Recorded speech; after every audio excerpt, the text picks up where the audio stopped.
Salut à tous, c'est Motard Geek pour IRFPV. On se retrouve aujourd'hui pour une petite vidéo au sujet du masque de chez Digi, donc pour voler en HD. Dans cette vidéo, je vais principalement vous donner mon ressenti sur les différentes mousses que j'ai testées. Donc j'en ai quand même testé 4. Je vais vous expliquer les différents modèles, leurs différences et surtout vous dire quel modèle je préfère. Et également en introduction, je vais vous donner une petite astuce sur le câble d'alimentation.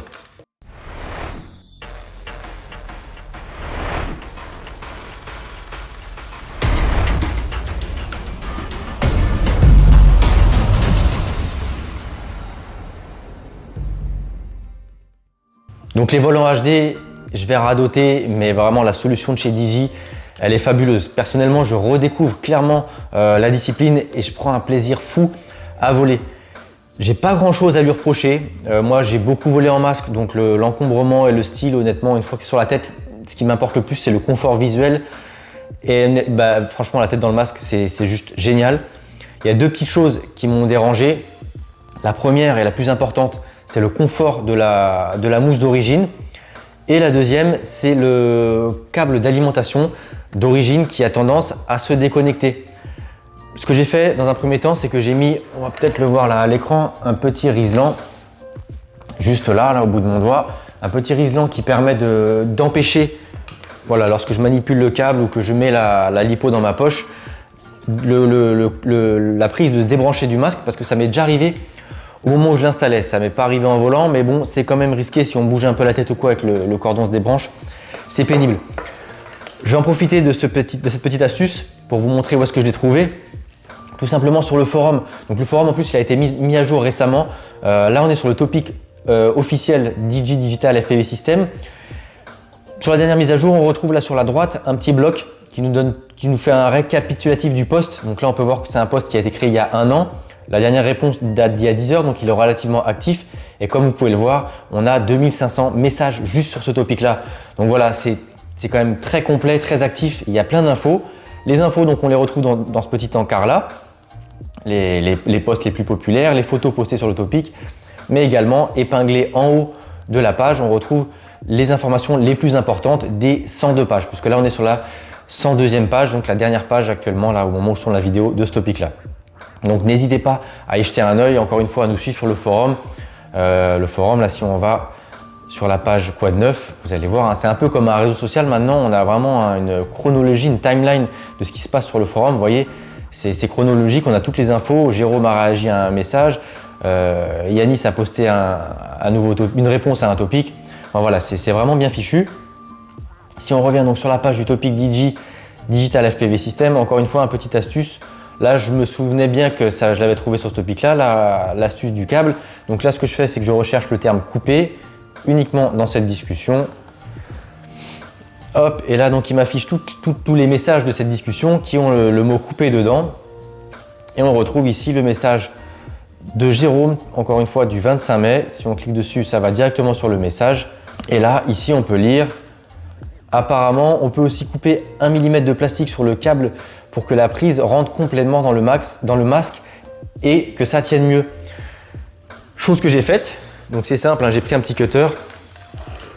Hop, c'est pas forcément super propre, mais j'ai coupé environ 1 mm de plastique noir là tout autour pour que le plug là, en alu là, brillant puisse rentrer correctement dans la prise, enfin dans la prise femelle, et clairement il tient beaucoup mieux en faisant ça. Donc en ayant découpé le connecteur et en l'ayant fixé ici avec un petit riselant, bah voilà, il n'y a plus de soucis, ça risque pas de se débrancher en vol, et pour le coup c'est nickel.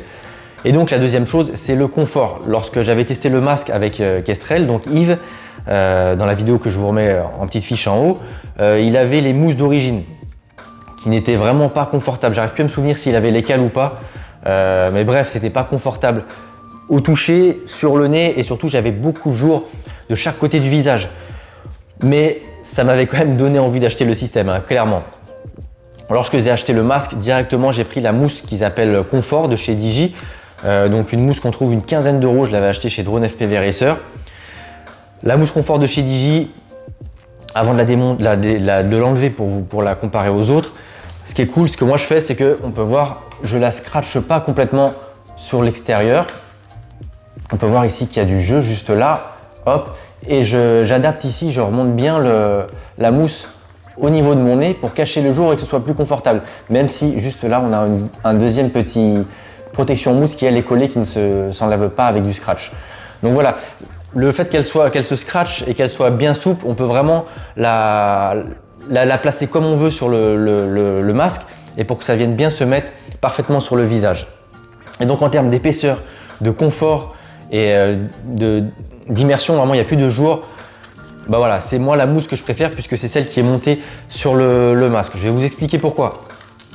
Donc voilà, la mousse, on va pratique, on peut l'enlever. Par contre, ça a été pénible pour tester les autres puisque du coup, là, la partie, comme je vous disais, pour le nez, juste là, cette petite partie de mousse là, elle reste, elle est collée.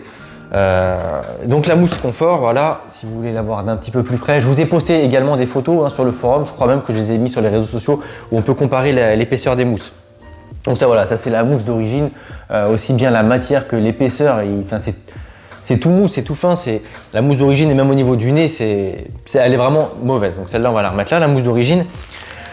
Ensuite, ce que j'avais pu voir sur Banggood, que j'ai commandé chez Banggood et que j'ai jamais reçu, une dizaine d'euros de mémoire. Donc du coup, j'ai fini par le recommander chez DFR. Pareil, je crois que c'est une dizaine d'euros. Il n'y a que la mousse confort de chez Digi qui est plus chère, qui est une quinzaine d'euros.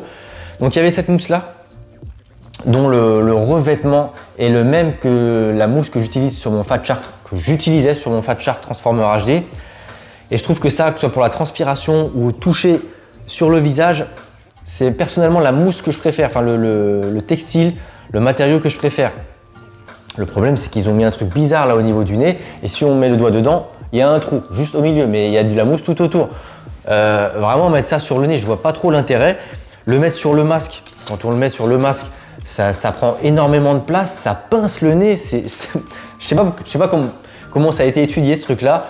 J'ai vu sur les réseaux sociaux, tout le monde le découpe, enlève ce bout là au milieu qui ne sert à rien. Bref, elle n'est pas spécialement confortable. Et j'avais encore du jour sur les côtés. De toute façon, voilà, si on les met côte à côte, vous allez le voir tout de suite. Niveau épaisseur, il n'y a pas photo. La mousse confort de chez Digi, elle est plus épaisse et en plus, elle est un peu biseautée. Elle s'adapte mieux au côté du visage, au côté de mon visage en tout cas. Donc celle-ci, je l'ai mise de côté. Puis j'ai eu l'occasion de la retester sur le masque de Matmatou sur le forum. Qui me l'a fait tester à l'occasion d'une session. Il avait découpé un peu au niveau du nez et j'ai trouvé que c'était quand même super confortable. Vraiment, j'aime bien ce revêtement. Il y avait très peu de jours sur les côtés. Je me suis dit peut-être que je vais retester avec des cales ou quoi. Et entre temps, ils ont sorti une mousse made by DFR, mais il y a la même made by Rotor Riot. Donc on la trouve chez différents shops où voilà, le nez, on peut le voir, voilà la forme du nez quand même. C'est autre chose que ce machin là tout bizarre. Voilà, donc on a deux mousses qui sont quasiment du même revêtement, super confortable au toucher, super doux, et le nez passe clairement mieux. C'est plus agréable, je l'ai installé, mais j'ai du jour sur les côtés, elle n'est pas assez épaisse, hein. Voilà, si on la compare elle aussi à la mousse confort, hop. Vous voyez que c'est pas la même taille du tout, c'est beaucoup moins épais. Et même en la resserrant bien sur les côtés du masque, j'ai encore du jour.